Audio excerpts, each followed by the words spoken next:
students, today we'll start our new units of plus one chemistry, that is thermodynamics. So we will discuss in this unit the different processes, and these different processes, how a particular process can takes place spontaneously, means by itself, and how some processes are non spontaneous. Okay, and apart from this, how we can calculate the processes, enthalpies, entropies, and other factors like work done and other things. Okay, now we will start with the introduction of thermodynamics. So what is thermodynamics? As the name suggests, thermo means heat, dynamics means motion. Heat और motion दोनों चीजें इकट्ठी हैं इसमें भी. Thermodynamics का मतलब है हीट इन मोशन. मतलब इस चीज को आप ऐसे समझिए कि आपके पास एक हीटेड ग्लास ऑफ वाटर, एक पानी है जिसको आपने गर्म कर रखा है, वो अपने आप कुछ समय के बाद ठंडा हो जाता है. अगर आप उसे रूम टेम्परेचर पे रखते हो तो हीट उस पर्टिकुलर वाटर में से निकल के बाहर एटमोसफियर में गई है, तो हीट इन मोशन है. That includes thermodynamics. So thermodynamics is the branch of science deals with the study of heat in motion, when the heat can go outside or heat can come inside. और इसको आप ऐसे भी कह सकते हो, deals with energy, its forces. Energy means what? Energy is a form of heat. Sorry, heat is a form of energy. Okay, and its force means how much amount of work done by that particular amount of heat given to the system or heat taken to the system, that we will discuss. और इसका जो inter conversion है उसे आप thermodynamics बोलते हो. अब law of conservation of energy क्या कहता है? Law of conservation of energy कहता है दैट टोटल एनर्जी जो है पूरे यूनिवर्स की, वो हमेशा कांस्टेंट रहेगी. वो एक फॉर्म से दूसरे फॉर्म में सिर्फ कन्वर्ट की जा सकती है. Okay, now the simplest form of energy is what? Simplest form of energy is heat. Okay, next is universe. सारा जो पार्ट है जिससे हम सराउंड करते हैं उसे हम यूनिवर्स कहते हैं. According to thermodynamics, universe is of two types. One is system and another is surroundings. अब सिस्टम क्या है? जिसको हम स्टडी कर रहे हैं, a part of the universe that is under investigation is system. और जो पार्ट उसके बाहर का है, सिस्टम को छोड़ के जो पार्ट बच गया, वो सारा पार्ट क्या है? सराउंडिंग्स है. जैसे अभी मैंने ग्लास ऑफ वाटर का एग्जांपल दिया, तो जो glass of water is the system and the nearby atmosphere is known as surroundings.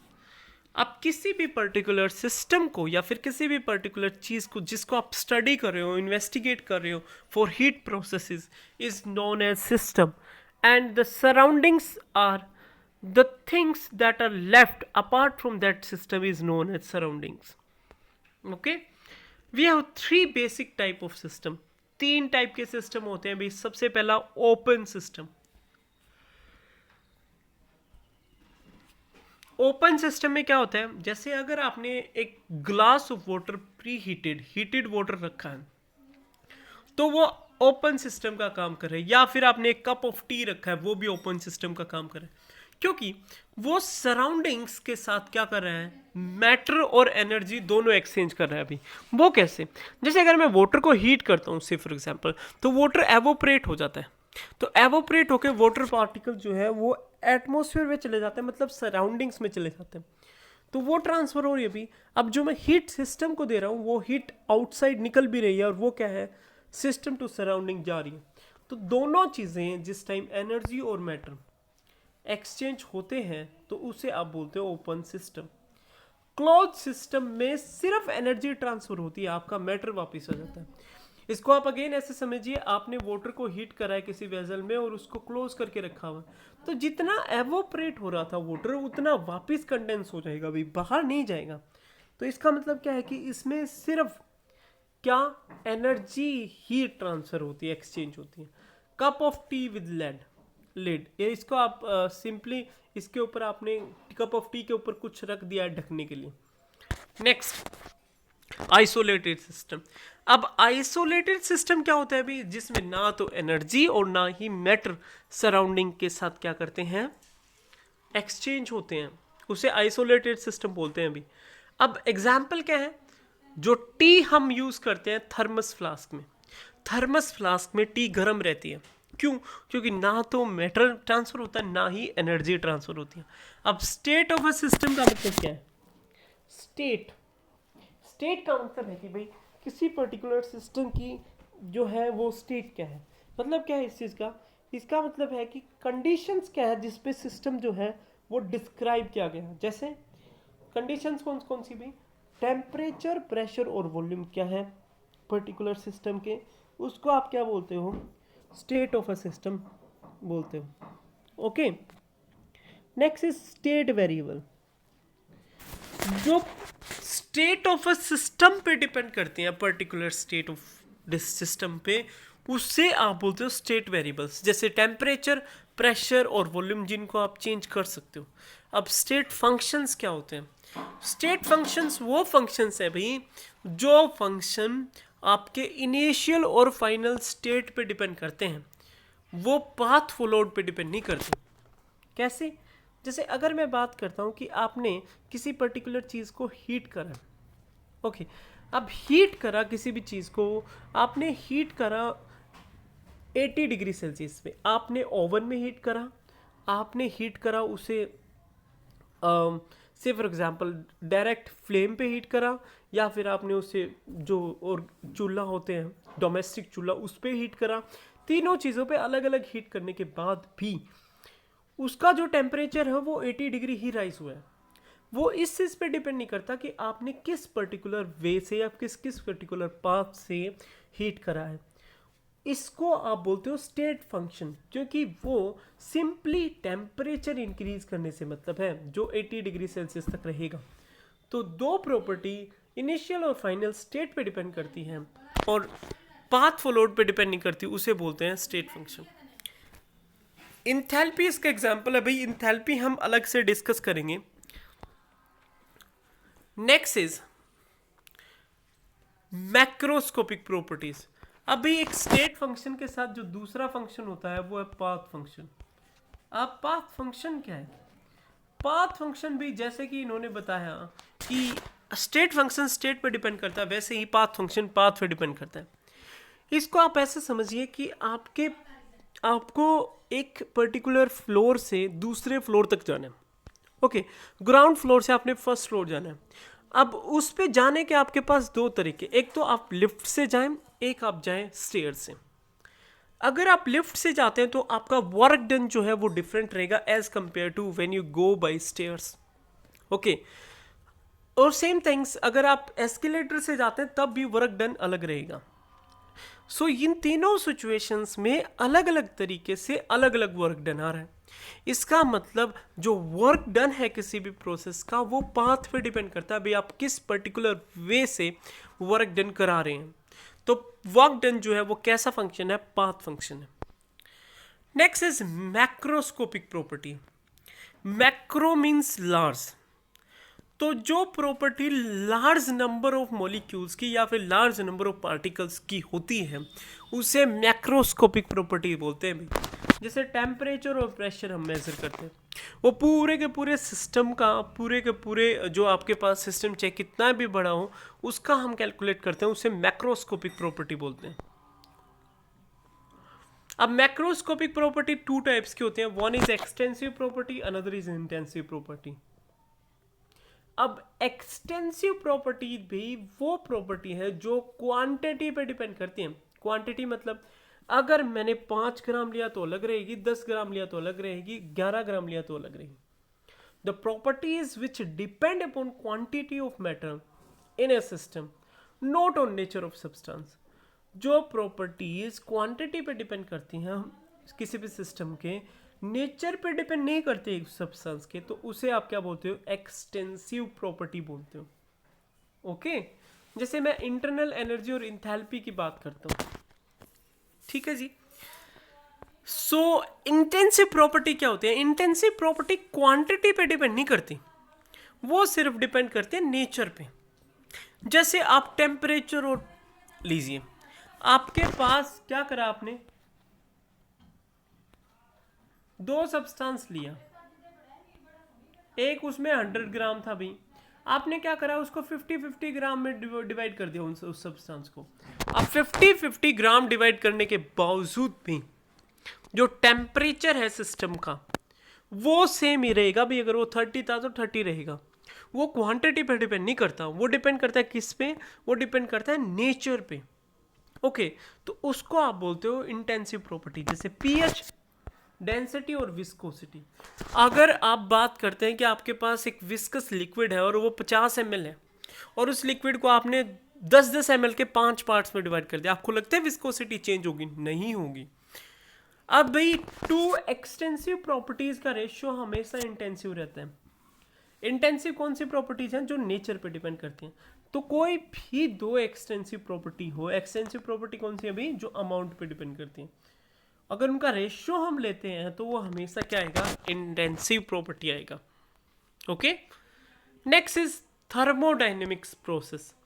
Thermodynamic process भाई डिफरेंट टाइप ऑफ प्रोसेस होती हैं थर्मोडाइनेमिक्स में। First is isothermal process, adiabatic process, isochoric and isobaric process is also there. Iso means same, एक चीज का ध्यान रखें हमेशा, iso means same, thermal means temperature। जो प्रोसेस एक कांस्टेंट टेम्परेचर पे होती है उसे आइसोथर्मल प्रोसेस बोलते हैं। अब एडियाबैटिक प्रोसेस क्या होती है?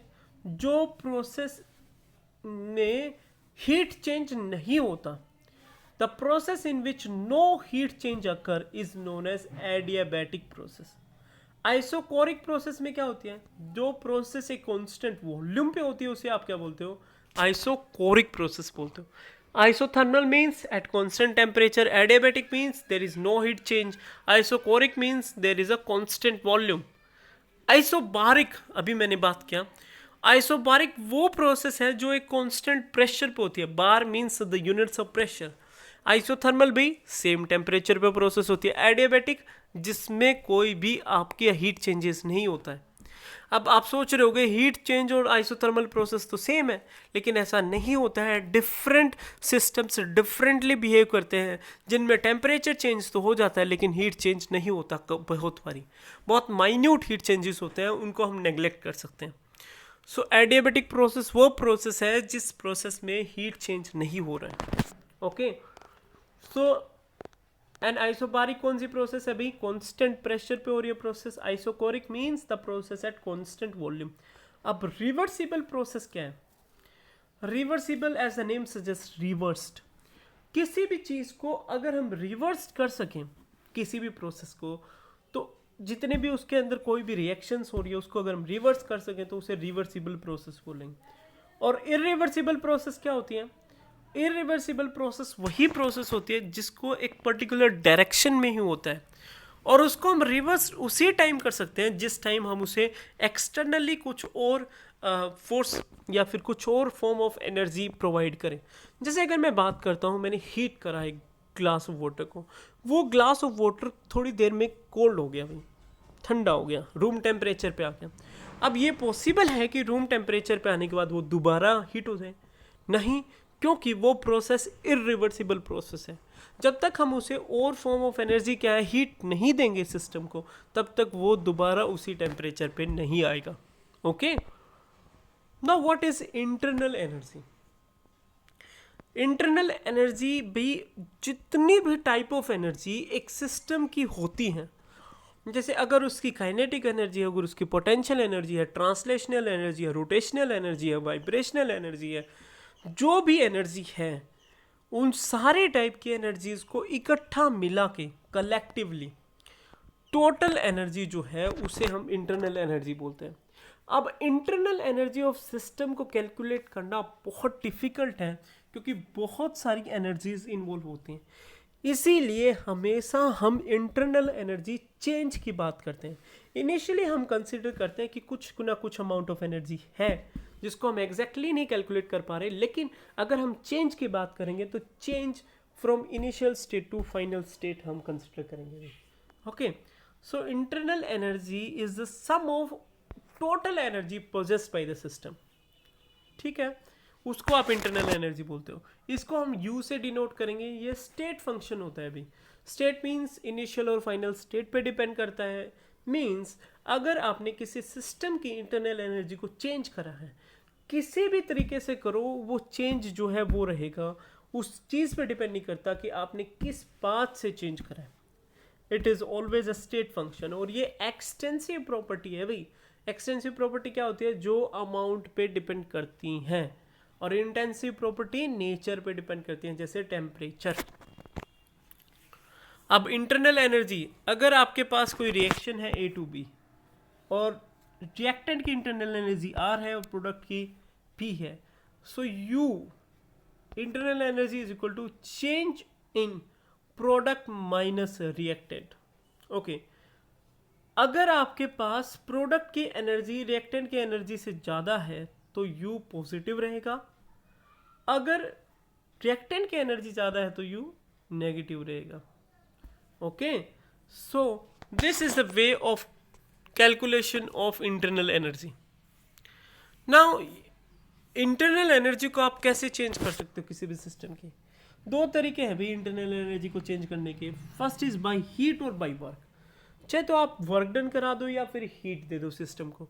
वर्क डन कराओ चाहे हीट दो सिस्टम को, कुछ भी करा लो भी इंटरनल एनर्जी सेम रहेगी, इसीलिए वो एक स्टेट फंक्शन है।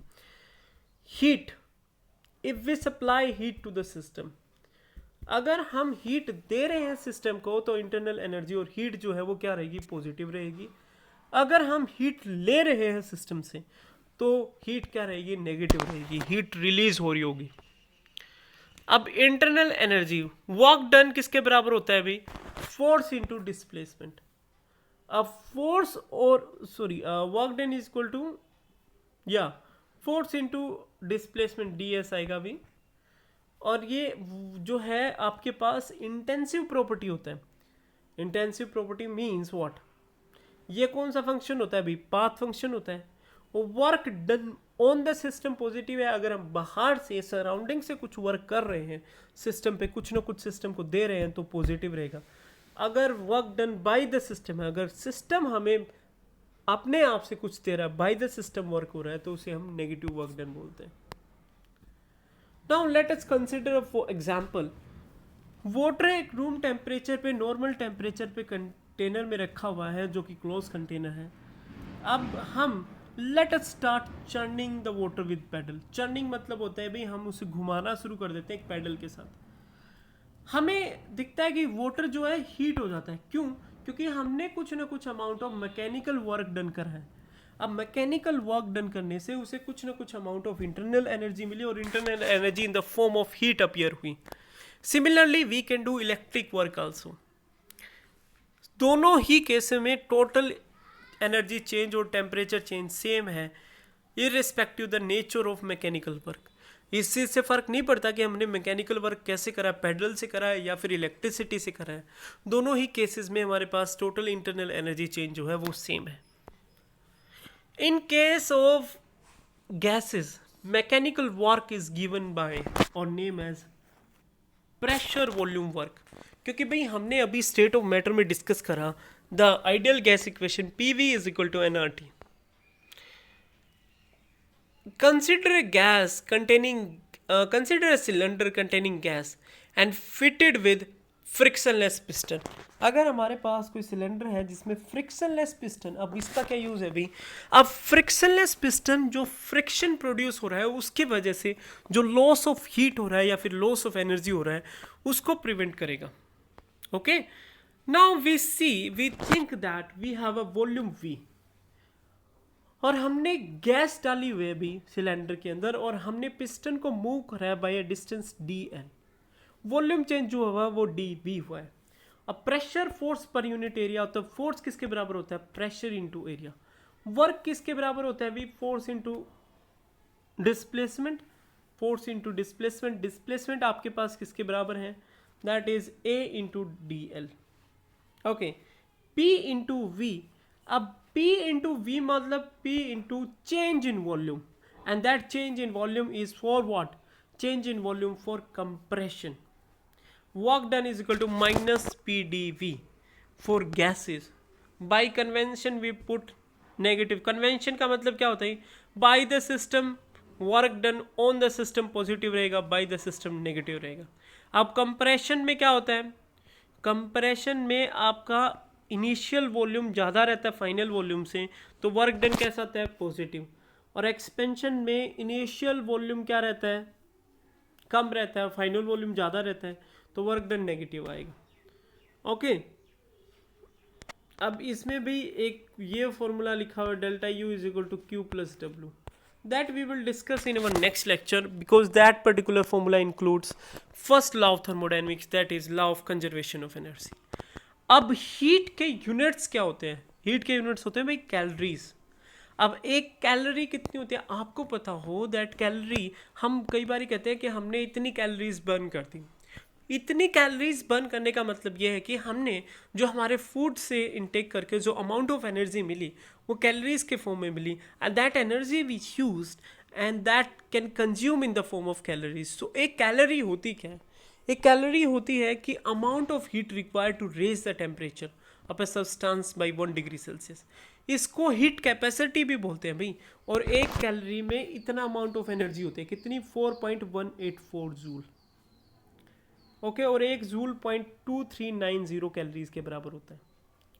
अब isothermal expansion of ideal gas के लिए वर्क डन होता है 2.303 nRT log of V2/V1 for isothermal expansion. Iso means same temperature पे अगर हमने रिवर्सिबल एक्सपेंशन किया है, रिवर्सिबल मतलब जिस प्रोसेस को हम रिवर्स कर सकते हैं, उसके लिए work done -2.303 nRT log of V2/V1 आता है। Okay, next we will discuss in our next